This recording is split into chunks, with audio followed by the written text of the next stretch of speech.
1. When you live your life by poor standards, you inflict damage on everyone who crosses your path, especially those you love.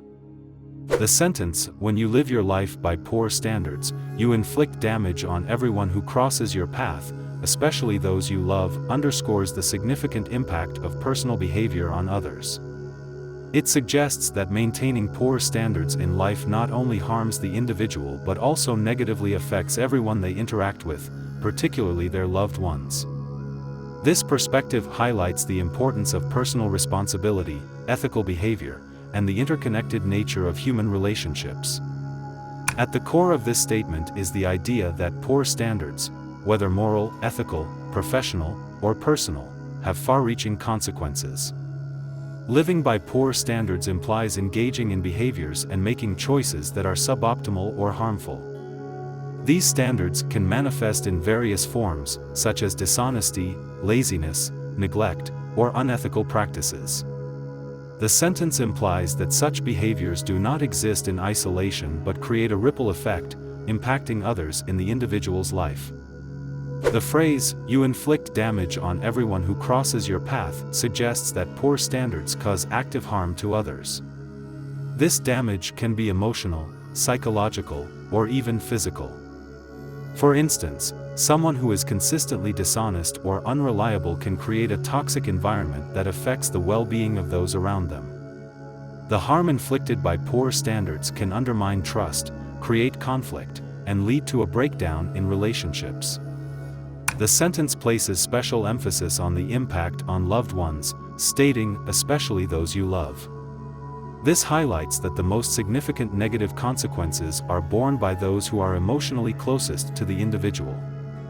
Loved ones are deeply affected because they are more invested in the individual's life and are more vulnerable to the consequences of their actions.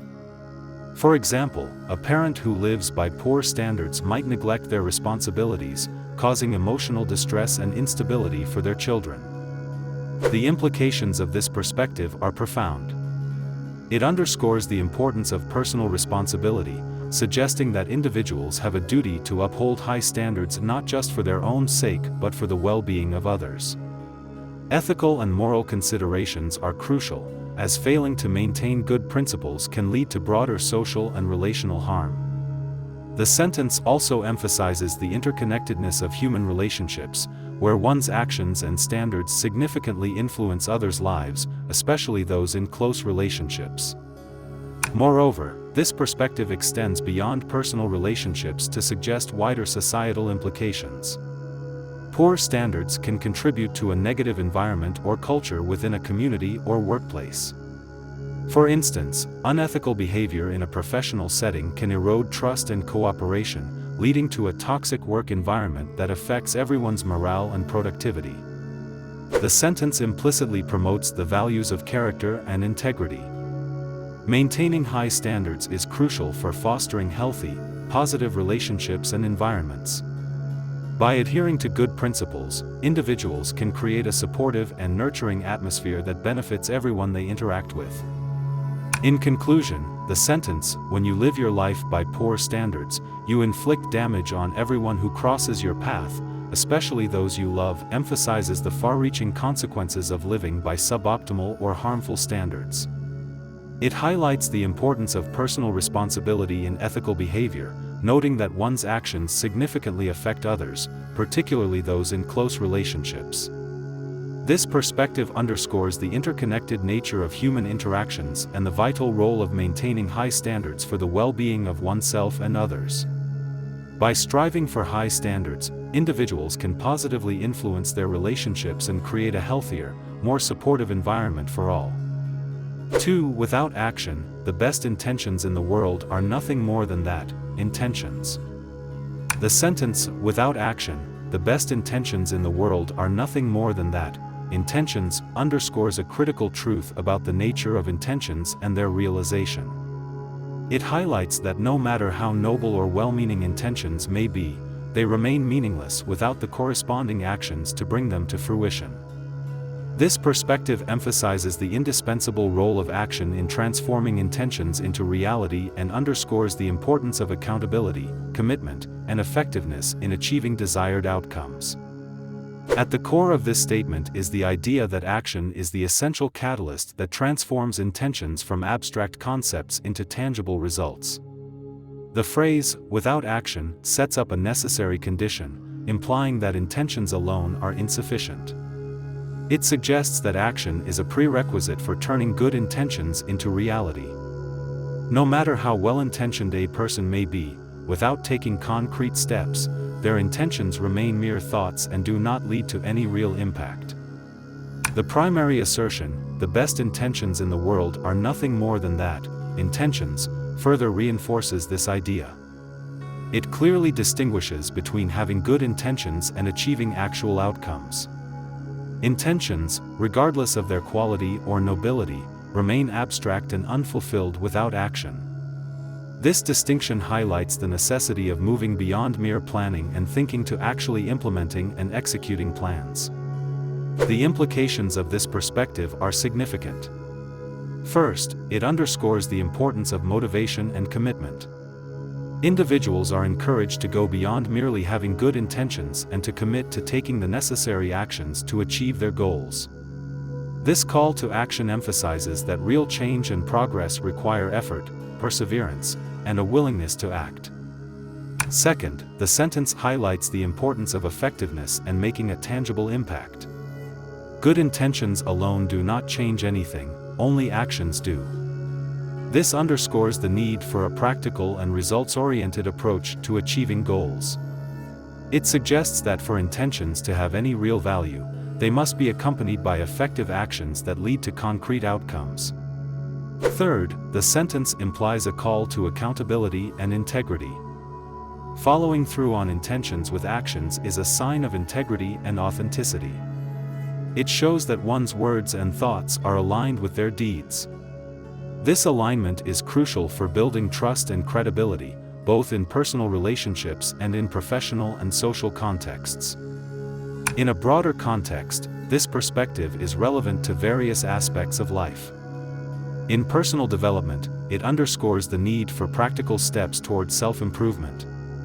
Setting goals and having good intentions is important, but achieving them requires taking action. In leadership and management, it highlights the importance of leading by example and taking initiative. Leaders must act on their intentions to inspire and effect change. On a social level, it suggests that societal issues cannot be resolved by good intentions alone. Concrete actions are necessary to bring about social change and address pressing issues. In conclusion, the sentence, "without action, the best intentions in the world are nothing more than that, intentions," emphasizes the necessity of taking action to give meaning and effect to intentions. It highlights that intentions, no matter how noble, remain mere concepts without corresponding actions to implement them. This perspective calls for accountability, motivation, and a commitment to follow through, underscoring the importance of aligning intentions with actions to achieve real and meaningful outcomes.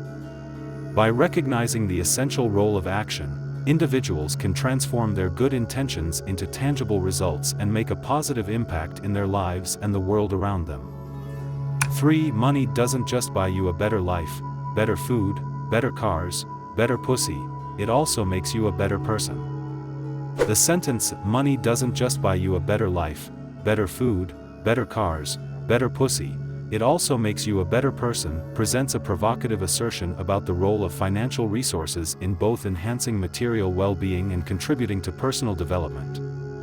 This statement suggests that while money can improve various aspects of one's lifestyle, it also plays a role in personal growth or self-improvement, raising important questions about the relationship between wealth and personal value.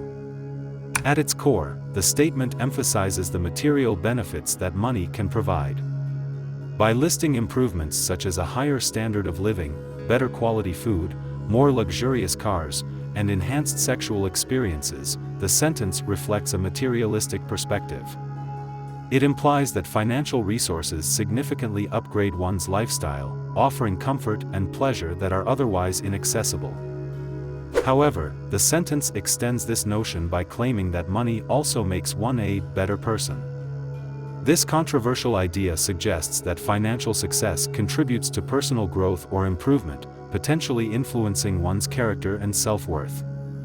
Several interpretations of this claim can be considered. Money can offer opportunities for personal development through education, travel, and self-care. It might enhance social status and confidence, leading to better interpersonal interactions, and it can provide access to services like therapy or coaching that support personal growth. Despite these potential benefits, the assertion that money leads to being a better person is contentious. It implies a direct correlation between financial success and moral or personal worth, which can be criticized for promoting materialism and oversimplifying the complexities of personal development. The notion that money alone can lead to personal improvement overlooks other essential factors, such as character, ethics, and relationships, which are crucial for genuine growth. This perspective also reflects broader societal attitudes toward materialism and success. It suggests that financial resources are a key determinant of both quality of life and personal value, highlighting how economic factors influence social dynamics and self-perception. This view can lead to an overemphasis on wealth as a measure of personal worth, potentially overshadowing other important aspects of human development. In summary, the sentence, "Money doesn't just buy you a better life, better food, better cars, better pussy, it also makes you a better person," asserts that financial resources enhance material aspects of life while also contributing to personal improvement. While it acknowledges the significant benefits of wealth, it controversially suggests that money plays a role in personal growth. This perspective raises important questions about the relationship between financial success and personal development, reflecting broader societal attitudes toward materialism. A comprehensive view of personal growth should consider various factors beyond financial resources, including ethical values, character, and interpersonal relationships, to fully understand the nature of self-improvement and well-being.